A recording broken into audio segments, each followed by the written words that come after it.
bem-vindos à apresentação do trabalho Fotografia como ferramenta do ensino de ciências, aspectos ecológicos e evolutivos, desenvolvido para a conclusão do NEP 4 sobre Ecologia e Evolução da Universidade Federal Rural do Rio de Janeiro. Meu nome é Carolina Lima Crivano e eu estarei apresentando a Introdução à Fotografia, uma aula básica sobre os princípios da fotografia, seguido pelos meus colegas Maria Alice Ribeiro, Lucas Andrade e Camila Campos. Fotografia em si é muito simples. O registro de uma imagem através da captação da luz, como o próprio nome indica, foto mais grafia é uma forma de escrita da luz. Embora a maior parte das fotografias científicas sejam feitas com câmeras, isso não significa que seja impossível tirar uma excelente foto com o seu celular. A maioria das fotos que tiramos, contudo, é feita no modo automático. Portanto, o primeiro passo para quem quer uma foto um pouco mais profissional ou um pouco mais de qualidade é ativar o modo manual da câmera. Dessa forma, você tem acesso a uma série de funções, como, por exemplo, o controle do obturador, o ISO e a abertura do diafragma. Essas três funções são conhecidas como a trilogia da exposição. O obturador controla a quantidade de luz que entra e, portanto, que afeta a exposição da foto, ou seja, a claridade. O ISO, ou sensibilidade fotográfica, é um termo que trata da sensibilidade de superfícies fotossensíveis. É a forma inversa da exposição ou iluminância necessária para se obter a densidade desejada de uma foto. E a abertura do diafragma diz respeito à profundidade de campo. Quanto mais aberta a lente, menor a profundidade. A profundidade é a função da câmera que controla o foco e a nitidez. Como quando você deixa alguém em primeiro plano, por exemplo, a pessoa fica mais nítida e o fundo da foto fica borrado, ou seja, desfocado. O que é uma coisa um pouco difícil de fazer no modo automático, onde o foco é determinado pela maior incidência de luz dos objetos que estão sendo capturados. Uma ótima forma de se familiarizar com as funções da câmera é ler o manual disponível, seja o que tenha vindo na compra do seu celular ou caso você tenha que buscar um na internet. Mas para facilitar um pouco, eu vou disponibilizar 2 canais no YouTube que ensinam o passo a passo para a fotografia básica e a fotografia com o celular. Essas funções, junto com o enquadramento, são os principais pontos a que o fotógrafo deve se atentar na hora de fazer uma foto, pelo menos um fotógrafo amador. Mas, além do foco, perspectiva e luz, o que são necessários para uma boa foto, eu queria, na verdade, chamar a atenção para a natureza da fotografia que vai ser utilizada para o desenvolvimento dessa atividade, que é a fotografia científica. Ela trata tipicamente de temas que são muito pequenos, distantes, rápidos ou apenas difíceis de serem enxergados e explorados. Apesar de ter diversos ramos, para as plantas especificamente, ou flora, nós temos duas técnicas principais: a macrofotografia, cujas imagens realçam os pequenos detalhes, muitas vezes difíceis de reparar a olho nu, e estes detalhes devem estar em uma proporção de até 10:1, ou seja, 10 vezes maiores que a imagem real para que eles sejam considerados uma macrofotografia. A segunda é a fotografia de flora. Ela foi desenvolvida como uma forma de registro do ambiente natural e funciona como uma ferramenta para diversos tipos de estudos, como suporte para ensino, memória de dados, divulgação de resultados de pesquisa, e são muito usadas para levantamento de variações quantitativas e qualitativas sobre a ação do homem e mudanças globais que afetam o ambiente. No nosso estudo de epífitas, portanto, é interessante focar as fotos nos detalhes e características das plantas, assim como do ambiente em que estão inseridas para a coleta de dados relevantes. As epífitas são conhecidas como plantas que vivem sobre outras plantas, ou seja, elas vão ser encontradas em troncos de árvores, galhos, mas também podem ser encontradas em fiações no meio urbano e são abundantes em florestas nos trópicos, como a Amazônia, a Mata Atlântica. E ao contrário do que se pensa, as epífitas não são plantas parasitas, já que não vão emitir estruturas ostoriais, sendo essa uma característica principal das plantas parasitas.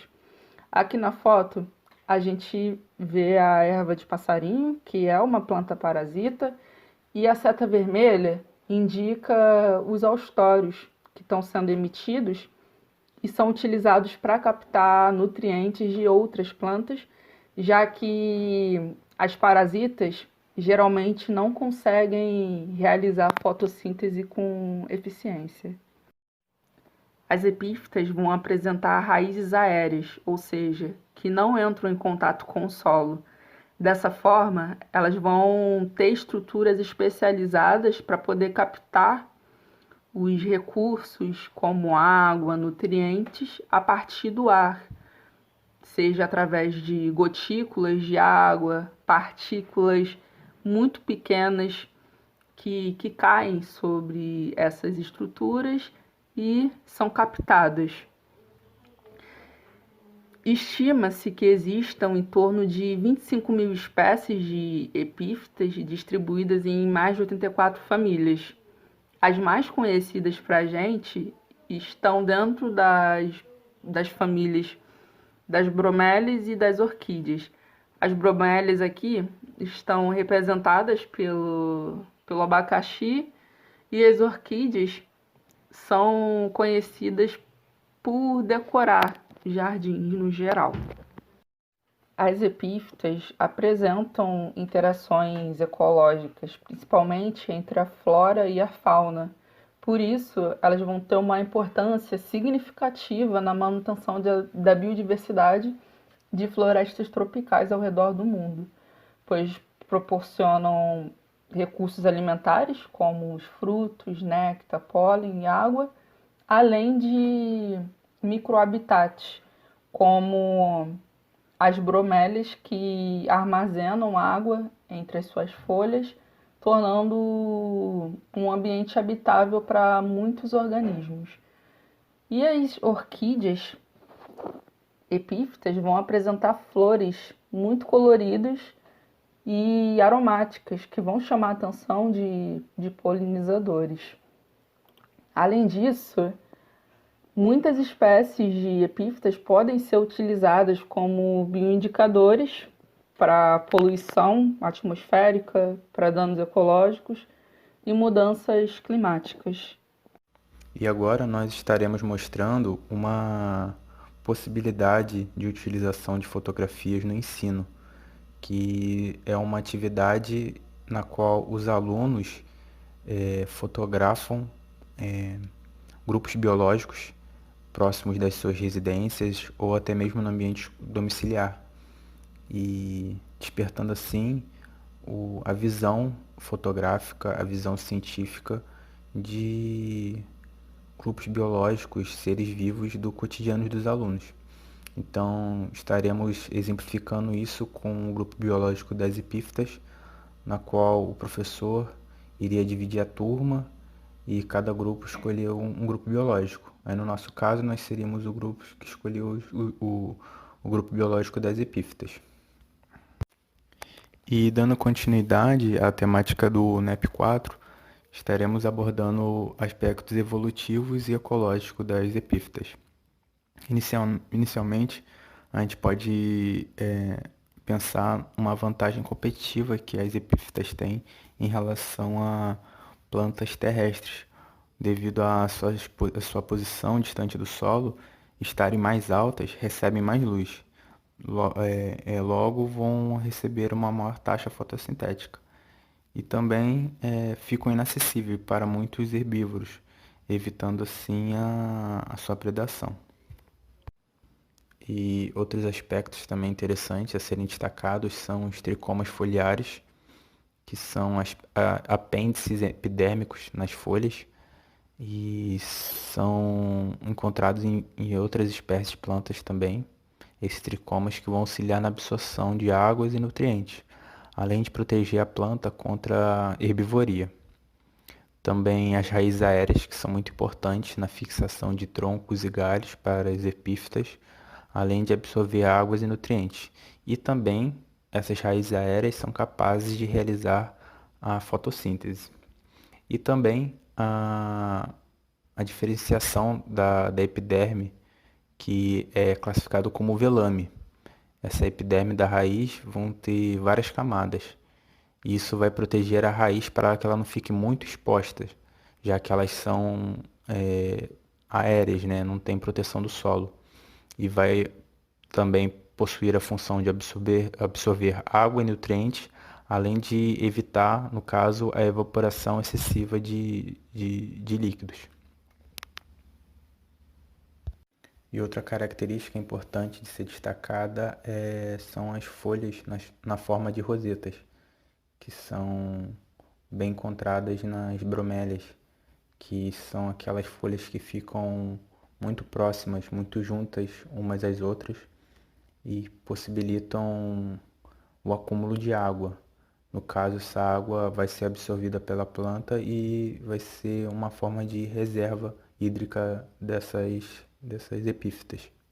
E falando agora um pouquinho sobre os aspectos ecológicos, as epífitas apresentam uma relação ecológica que pode ser considerada como inquilinismo, que é uma relação interespecífica harmônica, ou seja, entre espécies diferentes em que uma é beneficiada, no caso as epífitas, e a outra não é beneficiada, porém também não é prejudicada, no caso as plantas onde que as epífitas estão fixadas.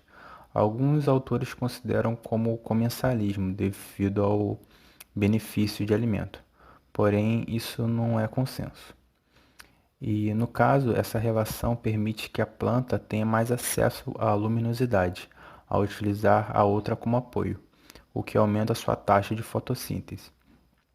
É importante frisar que as epífitas jamais buscam alimento no organismo hospedeiro. Como nós vimos anteriormente, suas raízes são superficiais e não absorvem a seiva da planta hospedeira. Não há qualquer relação de parasitismo. Ou seja, a presença de epífitas não prejudica a árvore ou arbusto onde estão fixadas. E também as plantas epífitas apresentam um importante papel ecológico, sendo essenciais no fornecimento de proteção, alimento e água para espécies que vivem nas partes altas das florestas, além de proporcionarem material para a confecção de ninhos, eventualmente.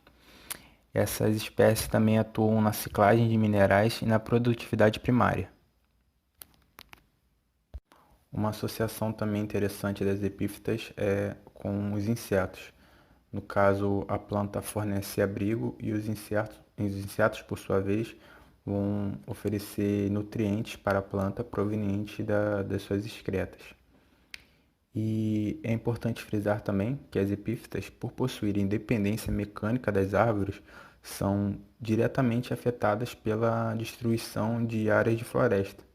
Isso acontece porque, ao destruir essas áreas, as plantas ficam submetidas a uma maior radiação e temperatura, além da redução da umidade local. Diante dessas características, muitos autores consideram as plantas epífitas como bioindicadores da destruição das florestas.